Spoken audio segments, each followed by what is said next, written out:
हमने अपनी पिछली वीडियो में सम्राट चंद्रगुप्त मौर्य के बारे में जाना कि किस प्रकार बालक चंद्रगुप्त परिश्रम की आग में तपकर सोना बनकर किस प्रकार बालक चंद्रगुप्त एक महायोद्धा बने। आइए अब हम आगे बढ़ते हुए इतिहास के अगले पन्ने को खोलते हैं। कौन है सम्राट चंद्रगुप्त मौर्य? जहां हिंदू धर्म चंद्रगुप्त महान को निम्न वर्ग का एक महान योद्धा मानता है, वहीं वो धर्म चंद्रगुप्त महान को क्षत्रिय मानता है, तो कुछ इतिहासकार चंद्रगुप्त को नंद वंश का वारिस मानते हैं। पर जो भी हो, अखंड भारत के सपनों को सच करते हुए पूरी दुनिया में भारत की डाक कायम करने वाला एक सूरमा था, जिसका नाम था वीर विराट सम्राट चंद्रगुप्त मौर्य। सम्राट ने नंदन की सेनाओं को पाटलिपुत्र के मैदानों में चकनाचूर करके रख दिया। इतिहास के महान कहे जाने वाले सिकंदर की सेनाओं को संपूर्ण तरह से अफगानिस्तान रवाना कर दिया।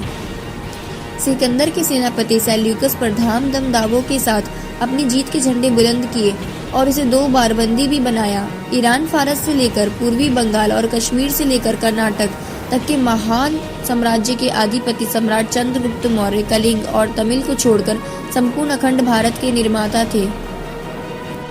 जिस समय चंद्रगुप्त जंगल में योद्धाओं को इकट्ठा करके एक सेना का निर्माण कर रहे थे, उसी समय सिकंदर राजा पोरस पर हमले की तैयारी कर रहा था। पोरस एक महान राजा था। इसकी दूसरी तरफ आचार्य चाणक्य कंधार और भारत के सभी 16 महाजनपदों के राजाओं को इकट्ठा करके सिकंदर को करारी टक्कर देने की तैयारी कर रहे थे।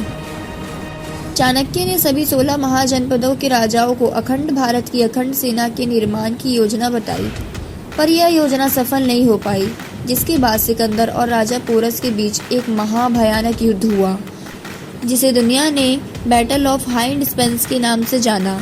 यूनानी लेखकों के अनुसार इस महाभयानक युद्ध के बाद राजा पोरस ने आचार्य चाणक्य से दोस्ती का हाथ बढ़ाया। तभी चाणक्य ने पूर्व को अपनी वीर शिष्य चंद्रगुप्त से परिचित करवाया।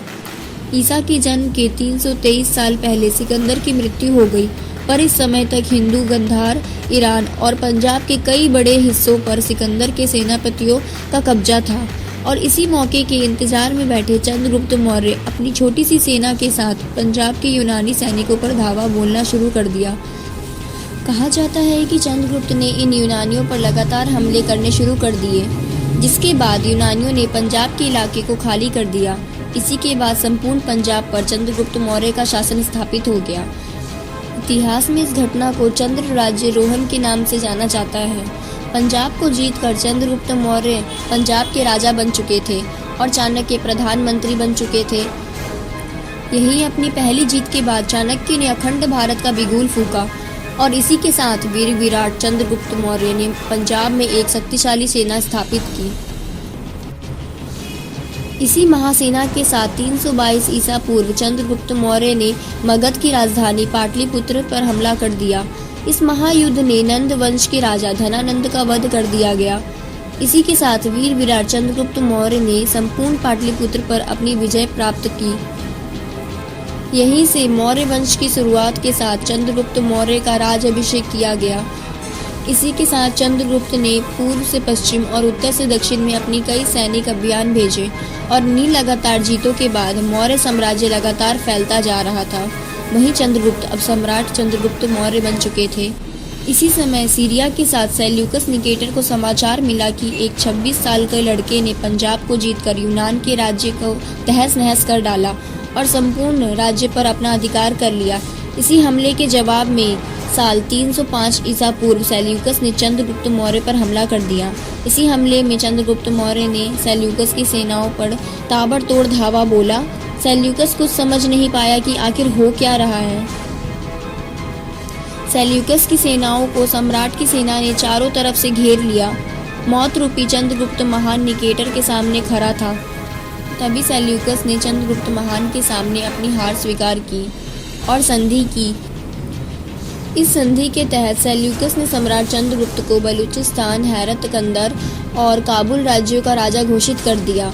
सेल्यूकस चंद्रगुप्त मौर्य से इतना भयभीत हुआ कि उसने अपनी बहन हेलेना का विवाह चंद्रगुप्त मौर्य के साथ करवा दिया।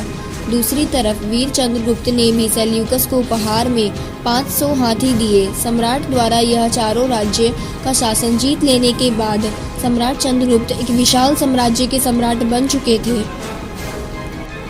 प्लूटार्क ने सम्राट के बारे में लिखा है कि सम्राट की एक 6 लाख की महान सेना थी जिसने भारत के कई राज्यों को एक ही झटके में अपने शासन में शामिल कर लिया था। यूनानी यात्री मजिस्ट्रेट सम्राट के दरबार में कई सालों तक यूनान राजदूत बनकर रहा, जिसने सम्राट के दरबार में रहते हुए इंडिका नामक किताब लिखी। इन्हीं साम्राज्य विस्तार के बाद मौर्य काल में भारत में लगातार 12 सालों तक भयंकर अकाल पड़ा। इसी अकाल में सम्राट अत्यधिक परेशान हो गए। अंत में उन्होंने ब्राह्मणों तथा संतों की सभा बुलाई और अकाल से मुक्ति के मार्ग पूछे। इसी सभा में साल 1998 ईसा पूर्व सम्राट के दरबार में एक जैन साधु भद्राबहु पधारे। उन्होंने सम्राट से कहा कि इस अकाल का कारण महाराज आपके कर्म हैं। आपने अखंड भारत के सपने को सच करने के लिए 16 महाजनपदों के कई राजाओं का वध किया, जिसके कारण ये भीषण अकाल पड़ गया है। सम्राट ने पूछा तो इसका क्या उपाय है? तब जैन साधु भद्राबाहु ने कहा कि संथारा का अर्थ है राजपाट छोड़कर गुप्त स्थान पर भूखे प्यासे रहकर अपने अंतिम सांस तक अपने इष्ट आराध्य का ध्यान करते रहो। इसी के साथ साल 1991 ईसा पूर्व सम्राट चंद्रगुप्त मौर्य ने जैन मुनि भद्राबाहु से जैन धर्म की शिक्षा ली और यह सब शिक्षा लेकर उन्होंने अपना राजपाट अपने पुत्र बिंदुसार को सौंपते हुए संथारा व्रत के लिए कर्नाटक के जंगलों की तरफ निकल गए। इस तरह से सम्राट ने अखंड भारत पर एक छात्र शासन स्थापित किया, लेकिन वे दक्षिण भारत के कलिंग और तमिल को कभी नहीं जीत पाए। पर इन्हीं सम्राट चंद्रगुप्त मौर्य के पोते सम्राट अशोक ने अपने दादा का सपना पूरा करते हुए अंत में कलिंग पर विजय प्राप्त कर ली थी।